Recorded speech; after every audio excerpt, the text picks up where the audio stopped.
Have you ever wondered what the price of friendship is? For some, it's priceless. For others, it has a very specific number. Today, we're diving into a story that tests the very limits of loyalty, trust, and what happens when millions of dollars are thrown into the mix. This isn't just a story about money.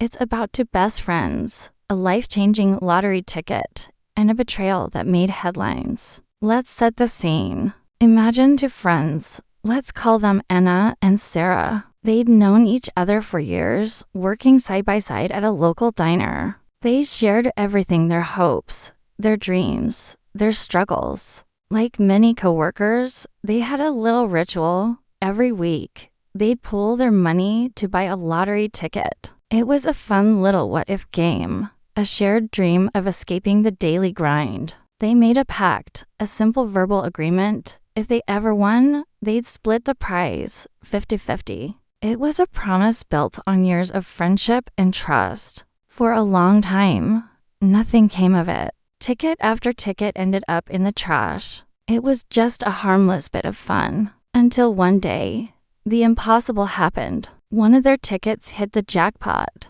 We're not talking about a few $1,000s. We're talking about a life-altering, multi-million-dollar prize. Can you imagine that moment? The disbelief, the sheer joy, the realization that all your worries are gone in an instant. This was their what-if moment come true. For Anna, who had bought the ticket that week, it was a dream. But for Sarah, that dream was about to turn into a nightmare. Days turned into a week, and Sarah heard nothing from Anna. Calls went unanswered. Texts were ignored. A knot of anxiety started to form in Sarah's stomach.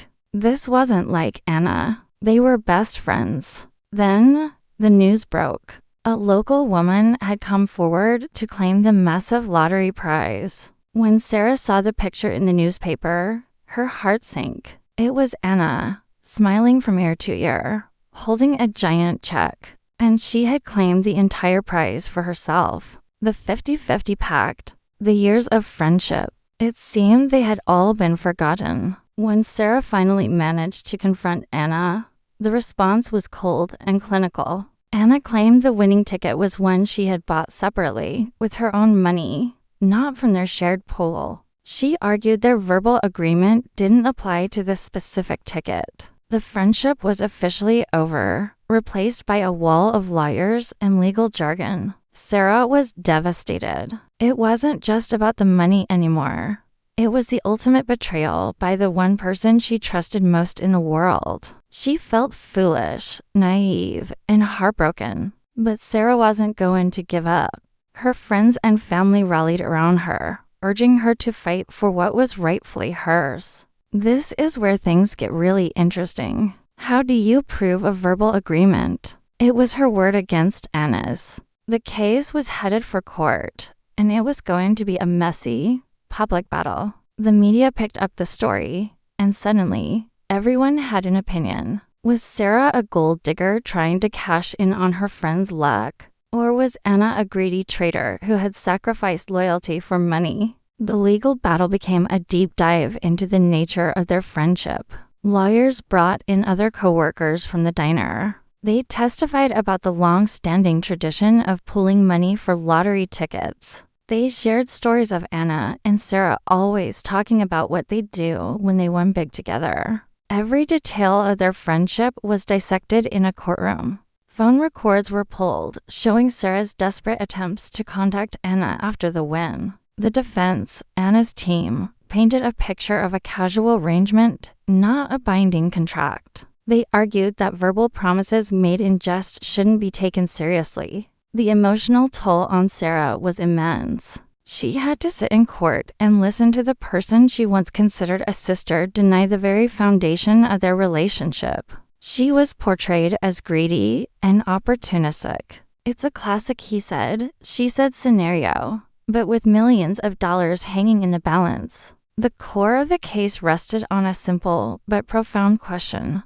Does a promise between friends hold legal weight? The judge and jury had to sift through emotions and conflicting testimonies to find the truth. They looked at the pattern of behavior. For years, the two friends had shared this ritual. Why would this one time be any different? The consistency of the coworkers' stories was a powerful factor. They all remembered the pact. They all saw them as a team. This wasn't just Sarah's claim.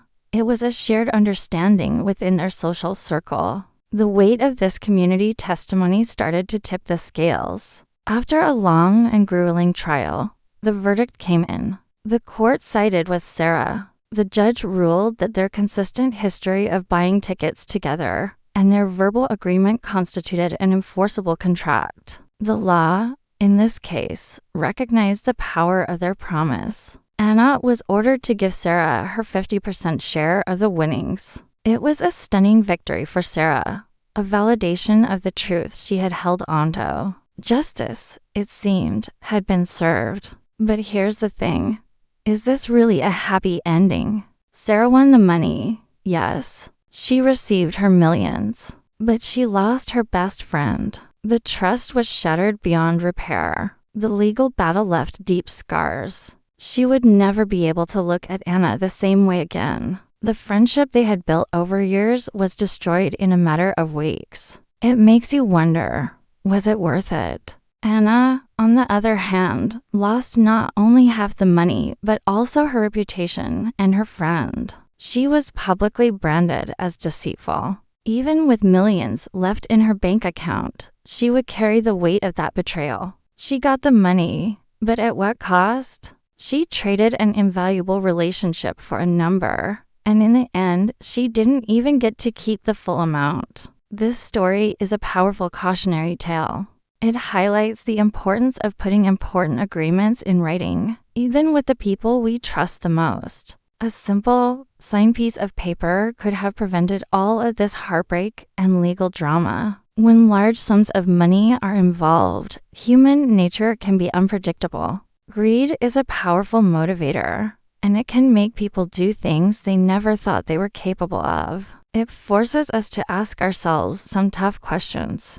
What would you do in that situation? If you won the lottery, would you honor a verbal promise? Or would the temptation of millions be too much to resist? And on the flip side, how much is a friendship worth to you? Is there any amount of money that could make you turn your back on someone you love? It's easy to say we'd do the right thing, but we never truly know until we're faced with that choice. This case wasn't just about two people.